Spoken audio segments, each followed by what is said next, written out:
Road கடை மசாலா பொடி டேஸ்ட்டாக செய்யுது எப்படின்னு பார்ப்போமா. அதுக்கு உருளைக்கிழங்கு பட்டாணியை ஒரு 5 விசில் வச்சு எடுத்துக்கோங்க. ஒரு துண்டு இஞ்சி, 3 பல் பூண்டு, கொஞ்சம் மல்லி, கொஞ்சம் புதினா, 3 வெங்காயம், 3 தக்காளி, 2 பச்சை மிளகாய், 4 முந்திரி போட்டுக்கோங்க. நல்லா அரைச்சி வச்சுக்கோங்க. இப்போ உருளைக்கிழங்கு பட்டாணியை மசிச்சு வச்சுக்கோங்க. ஒரு கடாயில் எண்ணெய் ஊற்றி சோம்பு, பட்டை, கிராம்பு, அன்னாசிப்பூ போட்டு தாளித்து கொஞ்சம் வெங்காயம், கருவேப்பிலை போட்டு தாளிச்சுக்கோங்க.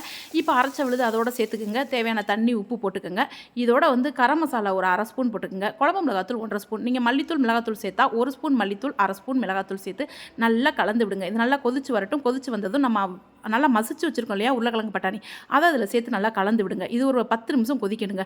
கொதிச்சு ஒன்றோட நல்லா மிக்ஸ் பண்ணி ரெடி ஆகிடு வந்துருச்சு. இப்போ நம்ம பூரி பொரிச்சு வச்ச பூரி எடுத்து நல்லா ஒரு பவுலில் போட்டுக்கிட்டு அதுக்கு மேலே மசாலா கொஞ்சம் ரெடி பண்ண மசாலா ஊற்றி கொஞ்சம் மாங்காய், கொஞ்சம் வெங்காயம், கொஞ்சம் கேரட், கொஞ்சம் மிக்சர், அதோட கொஞ்சம் மல்லி இலைகள், அப்புறம் வீட்டில் ஹோம்மேடாக ரெடி பண்ணி வச்சுருக்க சாட் மசாலா கொஞ்சம் சேர்த்துக்கணும்.